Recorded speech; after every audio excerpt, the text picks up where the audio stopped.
Sois le bienvenu. On se retrouve aujourd'hui pour calculer les puissances d'une matrice. Cette matrice, c'est toujours la même. Et on veut calculer a puissance n pour tout entier naturel n.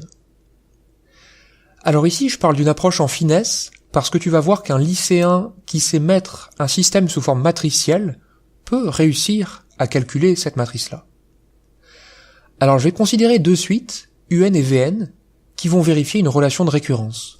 Et cette relation de récurrence, c'est celle qui consiste à dire que un plus 1, vn plus 1, le vecteur colonne, vaut a fois le vecteur colonne un, vn.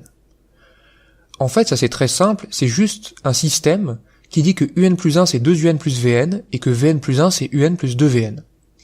Et en fait, c'est ce qu'on pourrait appeler des relations de récurrence croisées. Alors la question c'est comment on s'en sort avec ce type de choses-là. Eh bien d'une part, ce qu'on peut obtenir facilement par récurrence, c'est que le vecteur un-vn, c'est a puissance n fois u0, v0.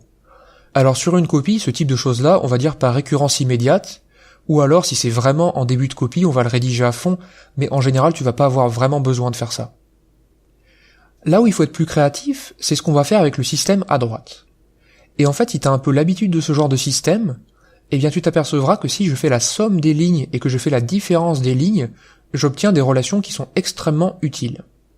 Alors comment je peux faire pour penser à somme et différence? Eh bien ici c'est la symétrie du système qui me fait penser à ça. J'ai un système avec 2, 1 et 1, 2. Pour exploiter une symétrie, souvent somme et différence c'est un bon moyen de faire. Et d'ailleurs ça me rappelle ce qu'on avait fait dans la deuxième utilisation du binôme de Newton, où on avait aussi parlé de somme et de différence. Et d'ailleurs c'est pas un hasard. Alors ce qu'on peut écrire du coup c'est que d'autre part, les suites un plus vn et un moins vn sont géométriques, puisque c'était ça l'intérêt en fait finalement. C'est que j'obtiens des suites géométriques de raisons respectives 3 et 1. Et quand j'ai des suites géométriques, eh bien j'obtiens très facilement une expression explicite, et donc je vais écrire ce système-là. Alors encore une fois, ce qui m'intéresse, c'est pas un plus vn et un moins vn, c'est juste un et vn, et donc comment je fais pour me retrouver avec un et vn? Là encore, si je fais la somme et la différence des deux lignes, je peux obtenir très facilement un et vn, et ça me donne finalement le système que j'écris maintenant. Alors là, c'est le moment où je me demande qu'est-ce que j'étais en train de faire.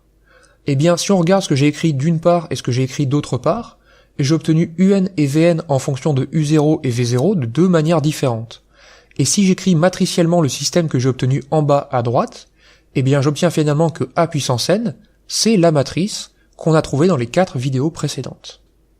Et donc ça c'était la dernière approche, la plus fine de toutes, qui à mon avis est la plus élégante, c'est de s'apercevoir que finalement on n'a pas besoin vraiment de faire de calculs compliqués, de changement d'indice, de division euclidienne ou pire de diagonalisation, et qu'on peut trouver le résultat de manière extrêmement simple en utilisant cette fois des suites géométriques. Alors pour terminer cet épisode, j'aimerais juste te faire remarquer que les raisons 3 et 1, en fait c'est pas du tout un hasard, et c'est les valeurs propres de la matrice A. Alors justement, une 6e manière de réaliser cet exercice, ça va être de diagonaliser la matrice A, et là tu verras apparaître les valeurs propres 3 et 1. Alors pourquoi ça a un rapport avec cette astuce de lycée? Eh bien c'est qu'en fait, en procédant ainsi avec somme et différence des suites, c'est un moyen de calculer des valeurs propres et des vecteurs propres à l'arrache. En fait, quand j'écris la première ligne du système en haut à droite, un plus 1 plus vn plus 1 est égal à 3 fois un plus vn, eh bien on peut interpréter ça en disant que le couple 1-1, c'est un vecteur propre de l'endomorphisme qui est représenté par A dans la base canonique, associé à la valeur propre 3. Donc en fait c'est un calcul de vecteurs propres et de valeurs propres à l'arrache qui me permet d'éviter un changement de base avec la lourdeur d'une matrice de passage. Et d'ailleurs, pour que tu puisses comparer l'efficacité des deux méthodes, eh bien je le ferai sous tes yeux dans l'épisode 17. J'espère que cette vidéo t'a plu, et je te retrouve demain pour le Kepasso, le tout premier Kepasso, où je vais te parler de probabilité.